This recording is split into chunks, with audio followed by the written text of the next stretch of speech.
What's going on? What's going on, good people? Currently watching this good Saturday night football. Alabama's playing Tennessee. Alabama is looking very good. They're flying around. They look fast. They playing very good right now. Just watched Texas Tech get upset. Pardon me, by Arizona State. Heck of a game.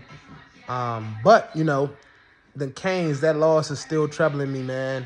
One of my friends who's an Alabama fan was like, all we got to do is win out and we should be fine to get in the playoffs. I said, unfortunately, bro, I don't know if we win out just because we haven't shown that.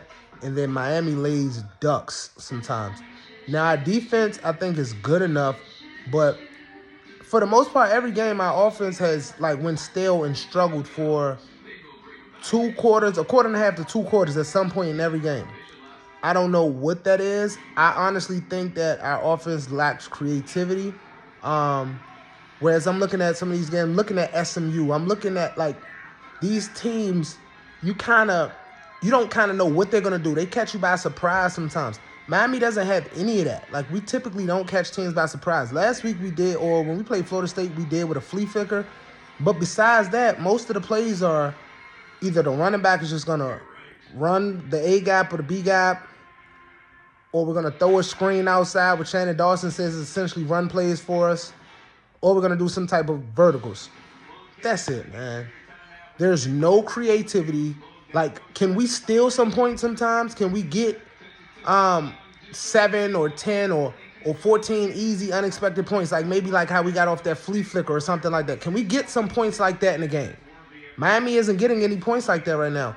Where I honestly think that, I think Shannon Dawson has to figure it out. Does he have any creativity in his offensive playbook? I need creativity. Creativity doesn't necessarily mean trick plays.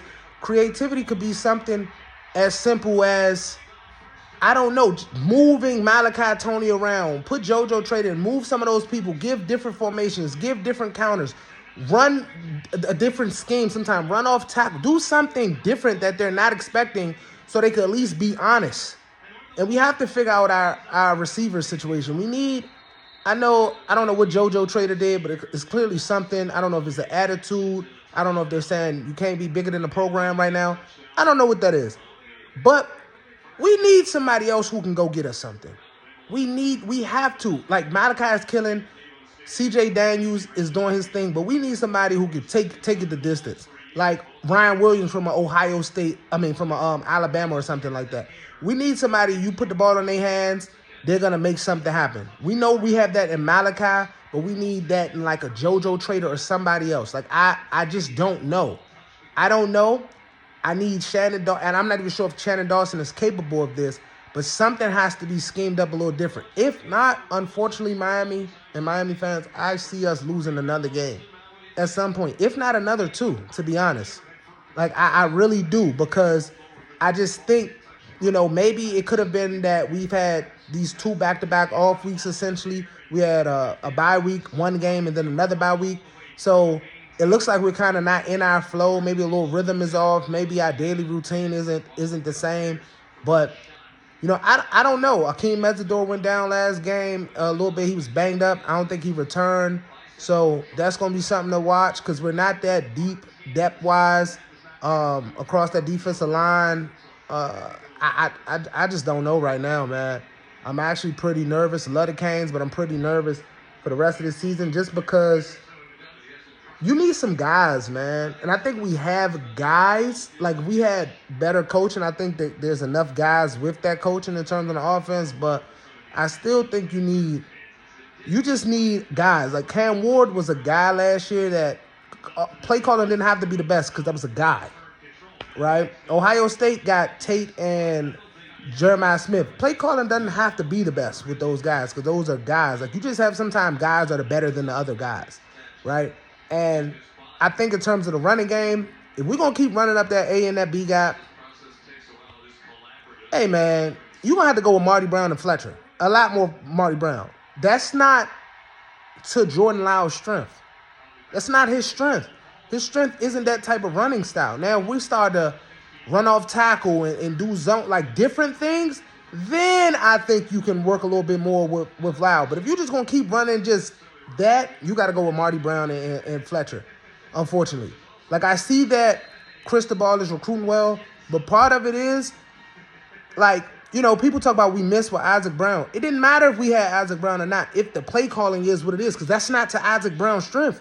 Running straight behind the tackles like that isn't to Isaac Brown. So it doesn't matter what these fast running backs. As you can see, Chris Johnson looks very well with SMU. Why? Because their offense is open. It's to his strengths.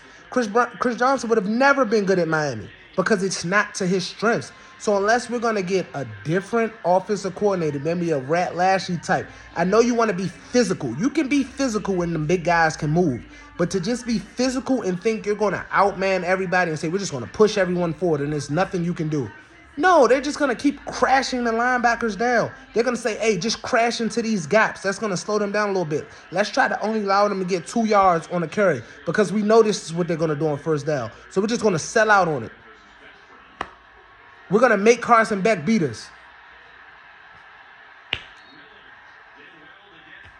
It's not looking too good for my Canes right now, man. But, I'm always wish my team the best, but I'm nervous right now, man. I'm super nervous, man. Hopefully these guys can lock in. I would say the Stanford game is going to tell me a lot. It should. We better not lose to no Stanford. But then we got SMU after that.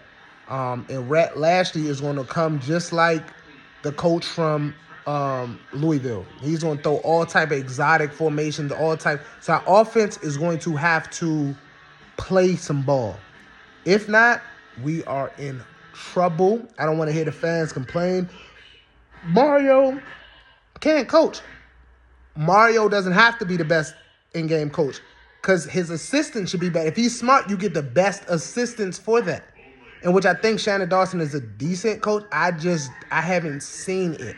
Even though we had the number one offense last year, a lot of that was Cam Ward. I haven't seen it with Shannon Dawson.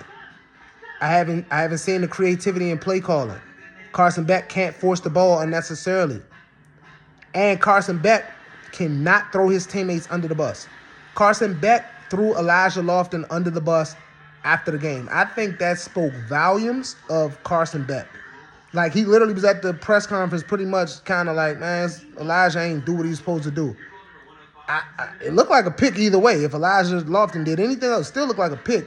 So I'm slightly confused, but I just don't think that was a good look. I don't think that was a good look in terms of leadership. I don't think that can be a problem moving forward. That can linger in the locker room. That is not okay. You don't ever want to see your coach. I've never seen Cam Ward last year throw the receivers under the bus.